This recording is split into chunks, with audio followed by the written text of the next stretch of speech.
우리나라 특히 이제 한국 교회가 참 어렵습니다. 어려워요. 위기라고들 많이 얘기합니다. 많은 성도들이 교회를 떠났고 또 사회가 바라보는 교회에 대한 인식이 완전히 밑바닥까지 떨어졌습니다.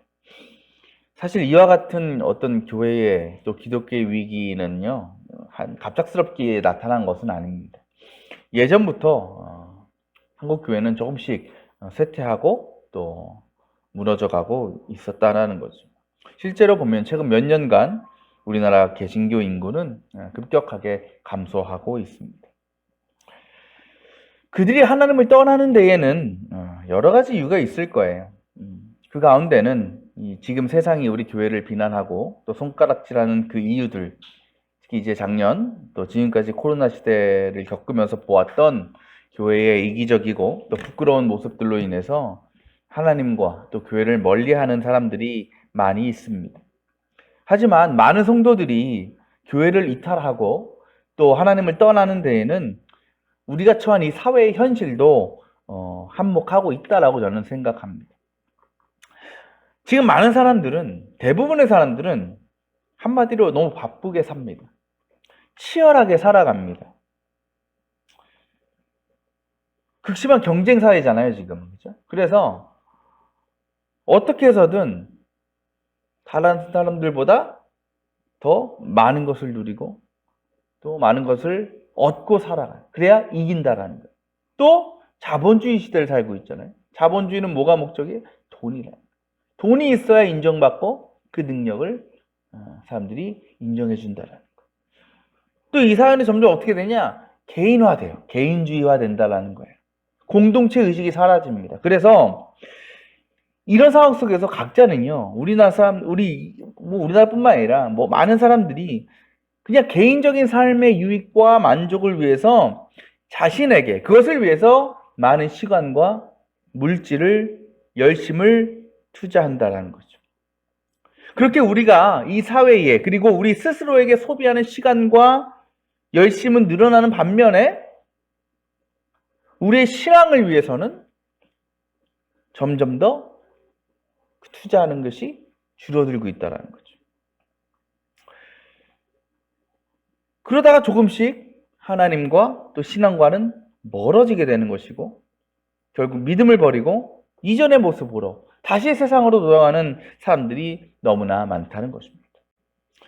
우리는 지금 새해를 시작하면서 나의 신앙은 어느 자리에 있는가, 어디에 위치하고 있는가를 한번 생각해 볼 필요가 있을 것 같습니다. 나는 지금 끝까지 하나님을 떠나지 않고 믿음의 자리를 굳건히 지키고 있는가? 아니면 나도 모르는 사이에 내 안에 주님을 향한 열정과 간절함이 점점 사라지고 그래서 주님이 아니라 세상을 위해서 나만을 위해서 더 살아가고 있지는 않은가라는 거죠. 오늘 말씀은요, 예수님의 하나님 나라 비유 중에 큰 잔치의 비유라고 불리는 말씀입니다. 어떤 사람이 큰 잔치를 베풀었어요. 그리고 많은 사람들을 초대했습니다. 제가 예전에 팔레스타인 지역의 결혼 예식 이야기를 하면서 이런 얘기 드렸어요. 당시 팔레스타인 지역에서는 누군가 큰 잔치를 베풀면 그 날짜를 오래전에 미리 알려줍니다. 그리고 그 초청장을 미리 발송을 해요. 하지만 뭘 안 알려주냐? 시간은 몰라요. 시간. 왜? 언제가 시작되는 거야? 준비가 다 맞춰진 그때가 시작되는 날이기 때문에. 그래서 그 주인들은 그 날이 와서 만반의 준비가 끝나면 자신의 종들을 그 초대했던 사람들에게 보내서 그 사람들을 데리고 왔다라는 거예요. 그런데 만약에 초청을 받았어. 또 수락을 했어요. 가겠습니다. 그런데 그날이 되어서 거절하는 경우가 있을 거 아닙니까? 그거는요, 굉장히 그 주인에게 무례한 일이었어요. 심각한 모욕을 가져다 주는 일이기도 하였습니다. 오늘 말씀의 이 주인들이요, 이미 초청장을 다 보냈습니다. 그래서 누가 잔치에 참여할지 다 알고 있었어요.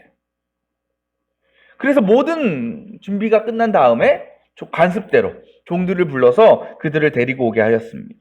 아마도 주인은 종들을 보내면서 그 마음이 어땠을까요? 얼마나 큰 기대와 또 기쁨을 가지고 있었을까요? 내가 마련한 이 잔치를 내가 초청한 모든 사람들이 함께해서 즐기는 그 광경을 상상만 해도 너무나 좋았습니다.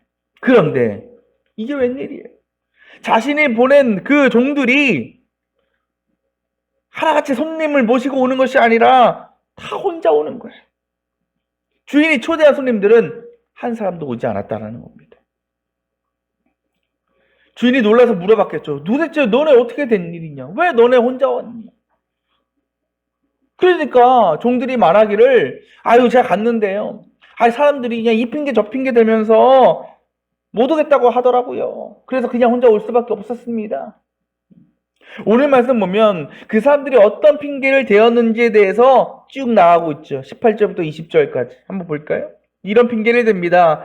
내가 밭을 사서 가서 봐야 합니다. 내가 겨릿소 5쌍을 샀는데 그걸 시험하러 가야 합니다. 내가 장가를 들어서 아내를 맞이했습니다. 그래서 못 갑니다 라고 얘기했다는 거죠. 도대체 이 일들이 얼마나 중요하고 또 대단한 일이길래 그 오래전부터 잡혀있던 그 초대와 약속을 거절할 수밖에 없었던 것일까? 우리 하나하나 살펴보자. 자, 첫 번째 뭐라고 핑계댔습니까? 18절. 밭을 사서 그것을 보러 가야 합니다. 여기서 밭이라는 것은 뭘 가리키냐면 어떤 내 물질적인 유익을 채우기 위한 수단을 말합니다. 그렇게 비유할 수 있어요. 곧 한마디로 얘기하면 사업 정도 이야기했을 때는 사업. 그 새 밭을 산다는 건 어떤 의미입니까? 내가 지금으로 치면 새로운 사업을 내가 시작했다는 거예요. 또 그것을 내가 보러 가야만 한다는 것은 내가 그 일에 열중해야 된다라는 것을 말하고 있는 겁니다. 곧 이 첫 번째 사람은 내 사업, 다시 얘기하면 돈이 되는 내 세상의 일 때문에 그 초대를 거절했다라는 거죠. 두 번째 사람은 뭐라고 핑계댑니까? 뭘 사요? 겨릿소 5쌍을 샀는데 내가 그것을 시험하러 가보겠다라는 거예요. 여러분 겨릿소가 뭔지 아십니까? 옛날에는 지금 다 기계가 하지만 옛날에는 뭐 지금도 그런 집들이 있죠. 시골 가면 쟁기를 끌잖아요. 그걸 누가 끕니까? 소들이 끌죠. 근데 이 팔레스타인 지역은 보통 2마리가 끌었나 봐요. 쟁기를 끌 때. 그 쟁기를 끄는 소를 말하는 단어가 뭐냐? 겨릿소였다라는 거예요. 그러니까 5마리가 아니라 뭐라 5쌍이라는 거죠. 그러니까 그 쟁기를 끌 만한 그 소들을 5쌍이나 새로 샀다라는 거야. 그래서 그걸 내가 쟤들이 쟁기를 잘 끄는지 못 끄는지 내가 시험해 보러 가야겠다라고 말을 하고 있다라는 겁니다. 그렇다면 여기서의 겨릿소는 어떤 의미일까? 바로 이 겨릿소가 어떤 겨릿소예요? 새로 산 거. 그러니까 여기서 겨릿소는 우리가 세상에서 만나는 어떤 새로운 재미, 새로운 즐거움, 새로운 만족을 의미한다고 볼 수 있습니다. 곧 이 사람은 그 새로운 것을 통해서 내가 기쁨을 얻기 위해서 잔치에 못 가겠다라고 얘기했다는 거죠. 자, 마지막 사람은 뭐라고 얘기합니까? 뭐였어? 장가 들었어요. 당시 구약의 율법에 이런 내용이 있어요. 사람이 새롭게 아내를 맞이하면 남자의 경우에 그를 군대도 보내지 말고 어떤 일도 맡기지 말고 1년 동안 집에 있으면서 아내에게 기쁨을 주어라라는 율법이 있었습니다. 그러니까 그런 말씀을 보면 이 사람은 율법을 생각했다라고 볼 수 있지요. 그런데 오늘 말씀에서 말하는 이 사람이 초대를 거절한 이유는 단지 결혼이라는 특정한 사항이 아니라 넓은 의미로 해석해야 돼요. 다시 얘기하면 어떤 것이냐? 우리가 세상에서 만나는 좋은 관계들, 좋은 만남들, 그거라고 볼 수 있다. 이 결혼이라는 한 특정한 것이 아니라 결혼도 새로운 관계를 맺는 거 아니겠어요? 새로운 만남 아니겠습니까? 그런 것들. 그러니까 이유에 어찌되었던 이 사람이 초대를 거절한 것은 그것이 율법 때문이기도 하지만 그보다 더 넓은 의미로 보면 세상적인 만남과 생적인 관계들을 잔치에 참여하는 것보다 더 중요하게 생각했기 때문이다라는 거예요. 오늘 이 비유는 무슨 비유라고 그랬어요? 하나님 나라의 비유라고 그랬죠. 그렇다면 주인은 누굽니까? 하나님이시고. 그렇죠? 잔치는 뭐겠어요? 천국, 하나님 나라겠죠. 하나님은요, 세상 모든 사람들을 하나님 나라의 잔치, 천국 잔치에 초대하셨습니다. 이 자리에 모인 분들, 그리고 온라인으로 함께 예배하고 계시는 모든 성도님들은 그 잔치에 초청을 받고 또 뭐한 사람들이겠어요? 응답해서 나아온 사람들이죠. 하지만 아직까지도 그 부르심에 응답하지 못하고 그 잔치에 참여하지 못하는 이들이 너무나 많습니다. 또한 잔치에 처음엔 참여는 했어. 가긴 갔어. 근데 뭐해? 끝까지 함께하지 못하고 중간에 빠져나와서 돌아간 사람들도 많다라는 거죠. 무엇이 그들로 하여금 아직도 주님의 초대를 거절하고 또 처음에 잔치에 참여했다가도 다시 돌아갈 수밖에 없는 상황에 빠지게 만든 것일까? 바로 오늘 말씀에서 주인의 초대를 거절한 그 사람들과 비슷한 이유, 비슷한 핑계가 아닐까 생각해 보게 된다는 거죠. 우리는요, 하나님 나라뿐 아니라 이 세상에도 속한 사람들이죠. 그리고 이 세상 속에서 우리가 해야 될 일들, 세상의 사업들이 있습니다. 또 그 안에서 우리가 원하는 또 성과를 얻고 발전하기 위해서 노력하고 애를 씁니다. 그런데 때로는 너무 그 세상의 일에만 열중하고 집중하는 것 때문에 하나님으로부터 멀어질 때가 있다라는 거죠. 너무 바쁘니까. 시간이 없어서 예배할 수 없고, 기도할 수 없고, 헌신할 수 없다라는 겁니다. 또한 우리는 세상에서 새로운 것을 손에 얻게 되면 그 일에 마음을 완전히 빼앗기기도 합니다. 그것이 새로운 게임이 될 수도 있고, 새로운 취미가 될 수도 있고, 그렇죠? 제 주위에도 이런 분이 있어요. 이분이 뭐에 빠졌냐? 캠핑에 빠졌어요. 캠핑. 새로운 취미. 근데 평일에는 이제 일하니까 언제 가겠어요? 캠핑 보통 1박 하잖아요? 토 1 가는 거예요. 왜? 가야 그 새로운 장비를 사용할 수 있고 그 새로운 취미를 내가 경험해 볼 수 있기 때문에. 교회 잘 다니는 친구였는데 그 교회를 가겠습니까? 못 가는 거예요. 새로운 것에 빠져서. 그 새로운 것은요, 우리를 설레게 해요. 그리고 집중하게 만듭니다. 하지만 때로는 그것이 우리가 하나님 앞에 마땅히 내어드려야 할 시간과 열정과 물질을 빼앗아 버리기도 한다라는 거죠. 또 마지막으로 보면 우리가 삶에서 만나는 어떤 기쁜 관계들, 좋은 인간 관계들 너무도 소중하죠. 우리가 세상에서 좋은 사람들 만나는 것 너무나 기쁜 일입니다. 하지만 그 일로 인해서 우리가 하나님의 일을 잊어버리고 하나님과의 관계가 깨어지고 그래서 하나님과 교회와 다른 이웃들을 사랑하지 못하게 될 수도 있다라는 거죠. 그래요. 정말 많은 이와 같은 이유들로 인해서 하나님의 부르심에 응답하지 못하고 또 신앙을 포기하고 하나님을 떠나는 사람들이 많습니다. 여러분, 만약 여러분이 하나님이라면, 그 주인의 입장이라면 그 초대를 거절하고 세상으로 돌아간 사람들 향해서 어떤 마음을 가질 것 같습니까? 저 같으면 굉장히 기분이 나쁘죠. 화가 나죠. 왜? 아까 말씀드렸잖아요. 그거는 주인에게 큰 모욕을 주는 일이니까. 상처를 주는 일이니까. 우리가 상처받으면, 모욕받으면 가만히 있습니까? 갚아주려고 하죠. 복수하려고 하죠. 가만히 안 내버려 둬요. 그리고 다시는 그 사람을 초대할까? 절대 안 하죠. 하지만 하나님은요, 그렇지 않아요. 오늘 말씀 보면 물론 화는 나셨어요. 분노하셨다고 말씀합니다. 당연히 그거는 그럴 수밖에 없는 감정이죠. 하지만 하나님은 거기서 끝이 아니었어요. 뭐라고 하십니까? 종들에게 뭐라고 말씀하셔요? 그 문을 완전히 닫아버려요? 아니죠. 누구라도 데리고 와서 잔치에 참여하게 하여라. 다시 종들을 보냅니다. 그래서 왔을 거 아니에요. 근데 아직 자리가 많이 남았어. 종들이 물어보죠. 아직 자리가 많이 남았는데 어떡할까요? 그냥 진행할까요? 주인이 뭐라고 얘기합니까? 더 멀리 큰 길이나 산에도 나가서 사람들을 억지로라도 데리고 와라. 그래서 뭐 하라고요? 내 집을 채워라. 저는 이 말씀을 묵상하면서 이 주인이 어떠한 심정으로, 어떠한 마음으로 내 집을 채우라라고 명령하고 있는지 생각해 보게 되었습니다. 그것이 사람들 향한 분노 때문일까요? 아니면 그 큰 잔치에 아무도 없으면 사람들이 뭐라고 할까봐, 부끄러워질까봐, 그것을 벗어나기 위해서, 자신을 어떻게 좀 드러내기 위해서 사람들을 억지로라도 불러서 채우려고 하는 것일까요? 그렇지 않죠.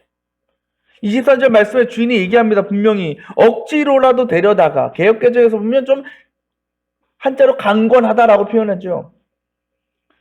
이 억지로라는 말은 우리가 보면 좀 부정적인 의미가 있어서 좀 안 좋게 볼 수도 있지만, 왜 주인은 강제로라도 억지로라도 사람들을 불러다가 그 잔치에 참여시키려고 하는 것일까? 이것은요, 그 주인의 어떤 완고하고 강압적인 모습이 아닙니다.